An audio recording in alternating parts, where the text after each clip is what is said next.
The cries from Cell 9, a prison ship Varkel, drifted quietly above a broken moon. It was a cold place, dark, silent, and filled with pain.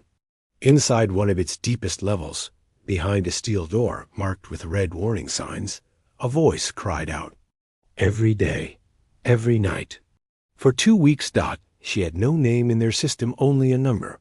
Subject 9. A thin, injured alien girl with silver skin and glowing eyes. Her arms were chained. Her feet were bare. Her voice, once strong, was now weak and cracked. The guards passed her cell and laughed. Still screaming? One of them smirked. She'll break soon. Others just ignored her. They had orders. She was property of the Empire. That meant no kindness, no help, no food beyond what kept her breathing.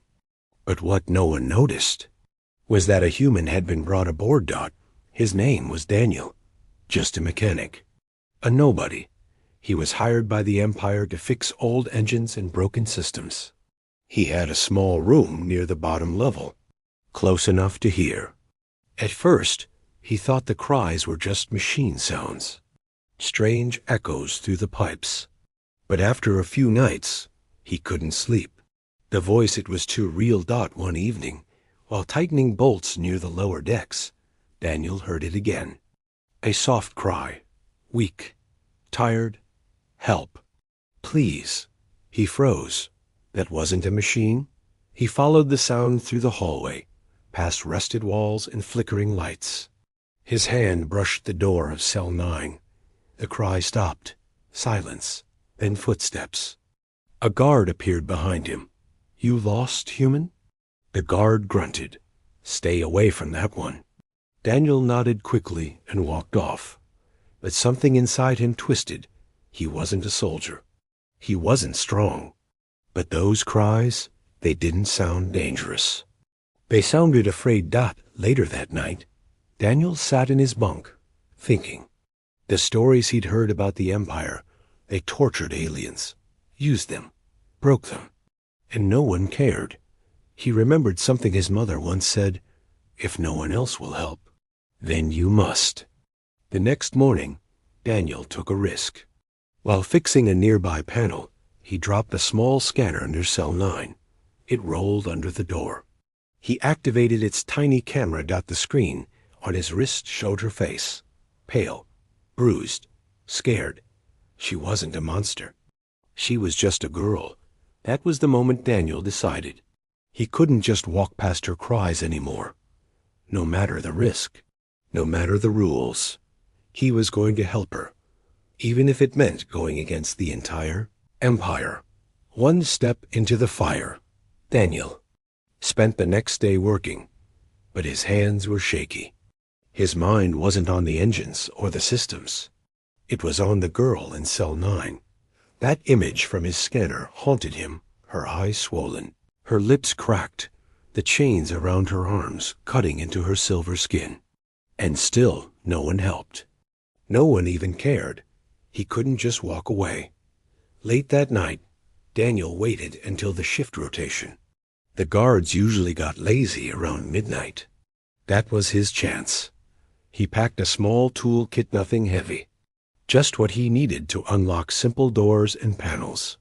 He also brought a protein bar and a small water pouch. It wasn't much, but for someone who'd been ignored for 2 weeks, it could be everything. As he stepped into the corridor leading to Cell 9, his heart pounded. This is stupid, he thought. If they catch me, I'm done. They'll toss me in a cell too. But another voice in his head whispered, she's still waiting. He reached the cell. The red door stared back at him like a warning. His hands trembled as he opened the side panel. It took longer than he expected. The lock was old and filled with dust, but his tools clicked quietly. After a few minutes, the heavy lock disengaged. The door creaked open, and there she was. The girl flinched at the light. She raised one weak hand to cover her face. Her other arm was still chained above her. Daniel stepped in slowly, hands raised. Hey, I'm not here to hurt you. She blinked, confused. You, human? Yes, my name's Daniel, he whispered. I heard you. I couldn't just leave you here. She stared at him, breathing heavy. Then tears filled her eyes. Not fear, relief. No one came before. She said, her voice rough. Daniel pulled out the water pouch and held it near her mouth. Here, drink slowly. She sipped, then coughed, but then drank more. He handed her the protein bar. She didn't even chew much, just swallowed hungrily. As she ate, Daniel examined the chains. They were thick and locked into the wall. Do you know why they're keeping you? He asked. She nodded slowly. I refused. I wouldn't tell them. What they wanted. What did they want? He asked. She hesitated, eyes full of pain. They want the code. What code? Her voice dropped low. To my people's defense system. If they get it, they will burn my world. Daniel stared at her. That's why they've kept her here for so long. That's why no one helps her. She's not a prisoner. They think she's a key. He stood up. I'll get you out of here. I promise. No, she said suddenly. They'll kill you. I'd rather risk that than keep walking past your cries, Daniel said. He worked on the chain lock, sparks flying as his tools hummed. It wasn't easy. It wasn't quiet. But after 10 minutes, it snapped free. She collapsed into his arms. Her body was light, too light, starved and weak. I'll carry you, Daniel said. No, I can walk, she whispered. But she barely managed 2 steps. So he picked her up carefully and turned toward the hallway. That's when the alarm blared. Red lights flashed. A voice echoed across the ship. Unauthorized cell breach. Level 7. All security units respond. Daniel's heart sank. They were out of time. Asterisk, escape route not found. Asterisk, Daniel ran. The girl light as a feather was in his arms. Her silver skin felt cold against his chest. The alarm screamed across the ship, flashing red with every step. Behind him, the thump of boots grew louder. They're coming, she whispered, her voice weak. I know, Daniel panted. Just hang on. He took a sharp turn down a side corridor, his boots skidding across the metal floor. This level was mostly forgotten, old, unused, and badly lit. But that was the only advantage he had. The girl gripped his shirt with one hand. Her breath was shallow. Why are you helping me? He didn't have time for long answers. Because I can. That answer didn't make sense to her, but she didn't argue. She closed her eyes and tried to stay awake. The old access tunnel came into view. An emergency shaft no one used anymore. Daniel had found it weeks ago while searching for parts. If it still worked, it would lead them toward the supply docks. He kicked the hatch. It didn't budge. He dropped the girl gently, pulled out a tool, and pried the panel open. Sparks flew. Sweat rolled down his face as he worked fast, heart pounding. A distant voice shouted, They went this way. Cell Block 9 breach. The hatch finally clicked. Daniel yanked it open and helped the girl crawl in first. Then he followed, pulling the panel closed behind him. Silence. They sat in the narrow dark space, just breathing. She leaned against him, shivering. I don't even know your name, she said softly. It's Daniel. She nodded slowly. I'm Lyra. Lyra, he repeated. Okay, Lyra. I'm getting you out of here. They moved through the tunnel in low crouches. Pipes groaned above them. Dust filled their lungs. But no alarms could reach them here. After several turns and tight climbs, they reached another vent panel. Daniel peered through. Below was the lower storage bay, mostly empty, dim, and quiet. He recognized it. If he could just get to the back exit, he could open the emergency pod bay. We're almost out, he said. Lyra managed a small smile. I don't know what freedom feels like anymore. Daniel kicked the panel open and lowered her down gently. Then he jumped down beside her. They had made it out of the cell block, but freedom was still far away. "Stay low," he whispered. They slipped past crates, keeping to the shadows. Daniel's mind raced. "There's only one pod I can launch without setting off more alarms, the maintenance skiff. Small, unarmed, but it'll fly." They reached the hangar door. He opened the side panel and began unlocking it. Suddenly, Dash voices. 2 guards stepped into the room, chatting, unaware. Daniel froze. Lyra's breath caught. The guards were walking straight toward them. Daniel looked around. Nothing nearby. No place to hide. Then he made a decision. He gently handed Lyra a wrench. "If they see me, run. Take that shaft and don't stop." "What about you?" "I'll buy you time." She looked at him with wide eyes. "You're risking everything for me?" He didn't answer. He stood up and stepped into view. "Hey, you 2 lost?" he said, loud and casual. The guards spun around, startled. Wait, where's the prisoner?" They reached for their weapons. Daniel ran toward them, pulling a pipe from the floor as he moved. He dodged the first stun shot and slammed the pipe into one guard's shoulder. The second guard tackled him hard. Lyra screamed, but she didn't run. Instead, she rushed forward and slammed the wrench into the guard's helmet. The blow sparked, and the guard crumpled. Daniel rolled off the other, groaning. "You didn't run." Lyra stood, panting. "Neither did you." Together, they stumbled toward the emergency skiff. Daniel unlocked it, pulled her inside, and shut the hatch. The engines roared to life. Sirens wailed again, but this time they didn't matter. Small pod lifted from the floor, turned toward the stars, and launched into the cold, black night. Nowhere is safe. The stars streaked past the window as the emergency skiff shot through the void. Daniel sat at the controls, hands steady but mind racing. He had never flown anything outside of repair tests, but right now he had no choice. Behind them, the Varkel would be sending pursuit crafts. Probably more than one. In the passenger seat, Lyra sat quietly. Her eyes were wide with wonder. She hadn't seen open space in months. Asterisk. She looked at Daniel and whispered, "You came for me." He glanced over, still focused on the flight. "I couldn't ignore it anymore." "Why? You didn't even know me." Daniel gave a small shrug. "You screamed for help. Everyone else looked away. I couldn't." Lyra leaned back, her chain still wrapped around one wrist. "Most people run from the Empire. You ran into it." Daniel didn't answer. Instead, he checked the scanner. 3 red blips appeared behind them. "We've got company," he muttered. Lyra sat up straighter. "They'll catch us if we keep this path." "I know," he replied.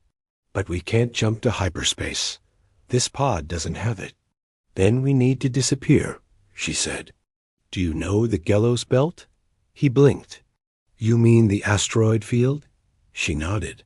"It's dense, dangerous, but I grew up near it. If we get inside, they'll lose tracking."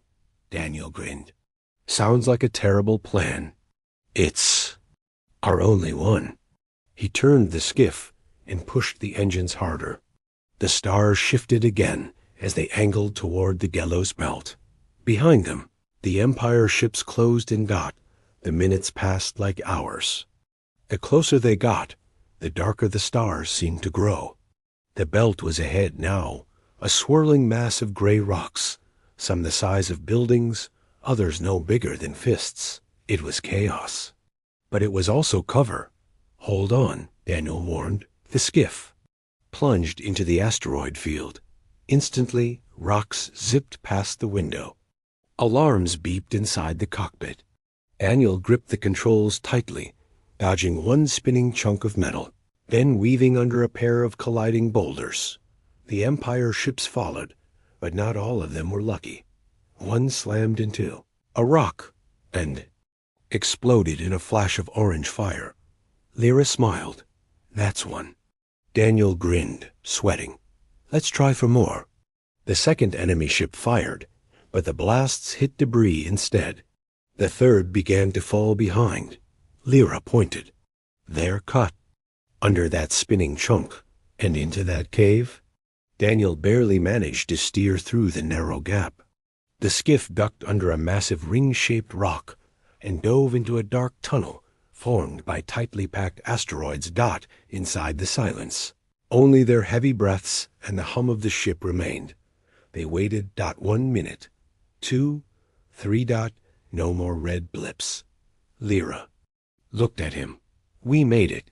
Daniel slumped back in his seat. Yeah, for now. The skiff floated deeper into the belt.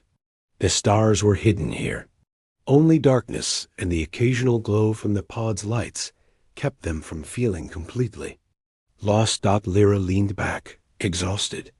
You risked your life, your future, everything. I didn't want to be part of their cruelty, Daniel said quietly. Not anymore. She looked at him with new eyes, like he wasn't just a stranger, but someone who had changed her fate. There's a small moon beyond this field, she said. My people used it for refuge before the Empire attacked. If anyone's alive, they'll be there. You sure it's safe? No, she admitted. But I believe in them, like I believe in you. Daniel set the course, and in the quiet, dark of the Gelos belt, the skiff slipped away 2 souls running from cruelty, toward the thin hope of freedom, the silent moon. Hours passed as the emergency skiff glided through the Gelos belt, weaving past debris and silent drifting. Rocks. Daniel kept the ship steady, while Lyra finally rested, her head tilted against the cold glass of the side window. She hadn't slept in days. Now, with the hum of the engine and the darkness all around them, she drifted into a deep sleep. Daniel looked at her now and then.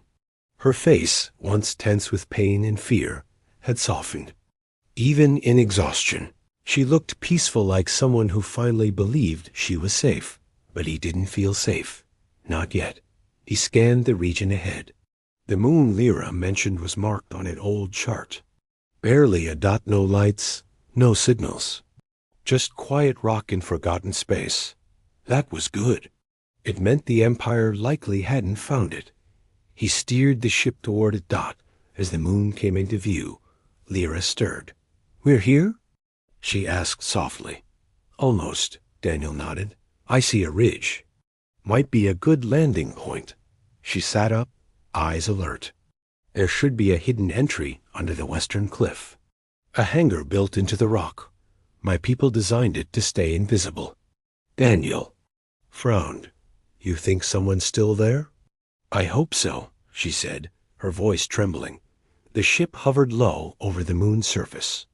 Dust rose beneath them as Daniel slowly descended. Just as Lyra described, the rock beneath them parted slightly, an artificial crack. With a quiet hiss, the hangar doors opened, revealing a dark, empty chamber. Daniel landed the skiff inside and shut off the engines. They stepped out. The hangar was quiet, but not lifeless. A small motion light flickered above a far wall. Old crates sat in corners, and a few power cells hummed softly. Lyra moved ahead, hands running along the walls. She pressed her palm against a hidden panel. The floor vibrated slightly. A door opened. Out stepped a tall, older alien male, his skin the same silver as Lyra's, but lined with age. His eyes widened in disbelief. Lyra? He gasped. She stumbled forward. Uncle Taran. He ran to her and caught her in his arms. For a moment, they said nothing, just held each other. Daniel stepped back, not wanting to interrupt. But Taran soon turned to him. You brought her back, he said. A human helped her? Daniel nodded awkwardly. She was locked up, tortured. I couldn't let it continue. Taran studied him, surprised. You risked the Empire's wrath. For her? I couldn't do nothing. Daniel said quietly. Taran nodded. Then you are not like the others. He guided them deeper into the underground facility. It was small, dusty, half-abandoned, but alive. A few others were there, survivors, engineers, elders. All had escaped the Empire's reach barely. When they saw Lyra, they lit up with joy. She was more than just one of them. She had been the last voice, the last protector of a hidden code that could save their people's home. You never gave them the code? Taran asked her later, while Daniel tended to the ship. Lyra shook her head. No, they beat me. Starved. Me. But I remembered what Father said. If we lose the code, we lose the stars. Taran placed a hand on her shoulder. You are stronger than I ever imagined. That night, the moon base held a small celebration. Just lights, warm food, and silence filled with emotion. Lyra sat beside Daniel, watching the stars through the old observatory window. I didn't think I'd survive, she said softly. You did, Daniel replied. You endured. I would have given up, she admitted. But your voice, it was the first kind one I heard in weeks. Daniel looked at her. Then maybe my voice saved yours, and now yours is saving others. She smiled, eyes wet with tears but happy. This time, you didn't just hear my cries, she said. You answered them. He gave a small smile. And I'd do it again. Outside, beyond the stars, the Empire still ruled. But on a silent moon far away, hope had returned carried there by one human who simply refused to stand by. Asterisk. Code they hunted asterisk morning came slowly on the silent moon. The base was still quiet, but it felt different, now lighter. For the first time in a long while, Lyra had slept without fear. Daniel had stayed near the hangar, keeping watch, making sure the ship was ready in case they had to run again. But no alarms came. Inside the old war room, Lyra stood beside her. Uncle Taran and a few others. A hologram lit the space lines of ancient defense grids. Coordinates, shield systems dot, was the code the Empire wanted. Taran looked at her. You never revealed it, but are you sure you want to know? Lyra nodded. Yes, we can't hide forever. If we don't act first, they will finish what they started. I want to give the code, but only to someone who will use it the right way. Her eyes turned toward the door as Daniel stepped in, wiping his hands with a cloth. She called him over. Daniel, you've risked everything for me, for someone you didn't know. I want to trust you with this. Daniel blinked. Me? I'm not a soldier. I'm just some mechanic. But you cared, she said. That matters more than rank.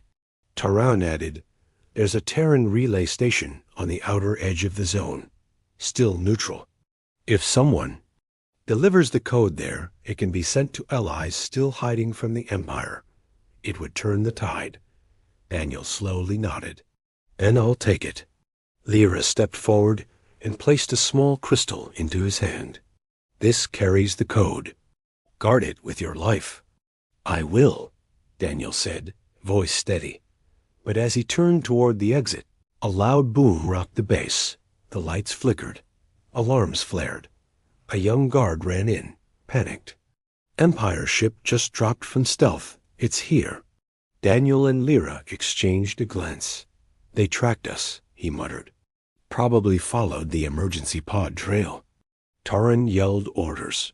Everyone to stations. Get to cover. Daniel grabbed Lyra's hand. I have to get to the skiff. I'm coming with you, she said firmly. No, you've done enough. And I'm not hiding while others fight. Their argument ended when the second explosion hit. Dust fell from the ceiling. Sirens screamed louder. They ran down the hallway, past rushing engineers and children being ushered into bunkers. Empire soldiers were cutting their way through the upper levels dot. The hangar was in view, but so were two enemy guards, standing near the ship, scanning it. Daniel ducked behind a crate. They'll destroy it if we wait too long. Lyra whispered. We can't take them head on. But follow me. She crept around the edge of the room and found a loose fuel pipe along the wall. With a fast twist, she pulled it open slightly. Gas hissed into the air. She looked at Daniel. Shoot it. Daniel didn't hesitate. He pulled out the guards. Small blaster he'd kept since their escape and fired. The spark lit the air. The explosion knocked the guards flat.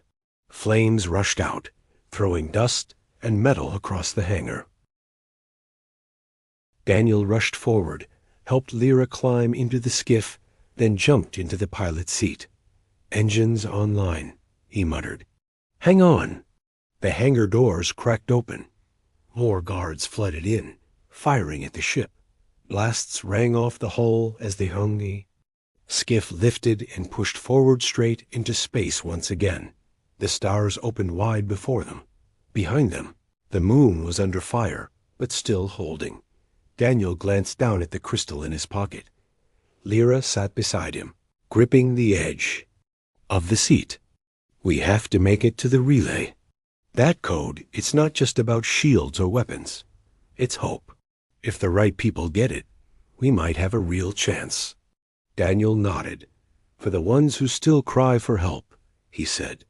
And the ones still listening, Lyra whispered dot ahead. The Terran relay station shimmered like a beacon in the dark. Their mission had just begun. Hope transmitted. The Terran relay station floated alone in the darkness, far from the major star routes.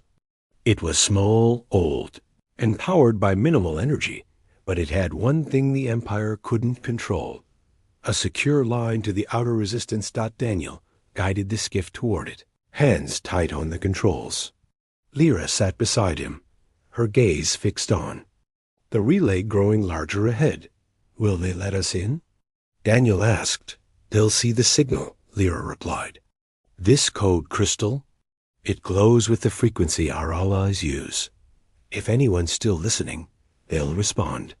As the skiff neared, a light blinked on the relay's surface, a soft blue pulse. Lyra leaned forward. They saw us. That's the welcome signal. The docking clamps engaged, and the ship slowly touched down inside the small hangar. The bay was empty, quiet, until an automated voice broke the silence. Identify and state purpose. Daniel stood, holding the crystal, tight in his hand. We're here to deliver a code, one that can change everything. The voice paused. Proceed to Central Core. Daniel and Lyra stepped out, walking cautiously through the dim corridors. The station felt abandoned, but clean maintained. As if someone had been waiting a long time for this moment, they reached the core room, a wide space with a single console at the center. A blue glow lit the walls. Daniel placed the crystal on the interface. It clicked into place. Suddenly, lights flared. The station hummed to life. A soft voice spoke through the speakers. Crystal recognized. Code accepted. Transmission initializing. Lyra watched the screen as waves of encrypted data began firing out in every direction. Secret paths to long silent resistance hubs, hidden bases, abandoned ships in deep space. The code raced through it all. Daniel whispered, It's working. Tears welled in Lyra's eyes. My people, they'll know we're still fighting. Then a warning blinked on the console. Daniel frowned. Incoming transmission. A face appeared. Human. Older. Beard streaked with gray. Eyes tired, but alive. This is Commander Brooks of the Outer Fleet. We received your signal. His voice held disbelief. We thought that code was lost. Daniel stepped forward. It wasn't. She kept it safe. Lyra. The commander's eyes moved to her. You survived and brought it here. Lyra nodded slowly. With his help, Brooks leaned closer to the screen. The Empire has grown too comfortable. They've been expanding unchecked for too long. But this changes everything. These coordinates will wake our fleets, reconnect our allies. You just started a fire they can't put out. Lyra looked at Daniel. We need to join them. He hesitated. Me? I'm just a mechanic. You're the reason I'm still here. She said softly. They ignored me. You didn't. That makes you more than a mechanic. Daniel smiled faintly. Guess I'm not going back to fixing ship toilets. The console beeped again. A new message appeared. Multiple resistance ships. En route, ETA, 6 hours. Stay hidden. Daniel and Lyra stepped back into the hallway, their footsteps echoing on metal dot outside in the cold stretch of space. The signal had already reached systems long forgotten. Planets where rebel cells had gone silent lit up again. Old battleships. Powered up. Soldiers who thought they had lost now had coordinates rally points. The Empire didn't know it yet, but their days of silence were over. Later, as they sat near the skiff and watched distant stars blink, Lyra rested her head on Daniel's shoulder. You didn't have to help me, she said, but you did. Daniel looked up at the stars. You were crying. I just did what I hoped someone would do for me. Lyra smiled. Then maybe the galaxy still has a chance. And far out in the stars, human and alien alike began to rise, because one girl refused to give up, and one human refused to walk away. Asterisk.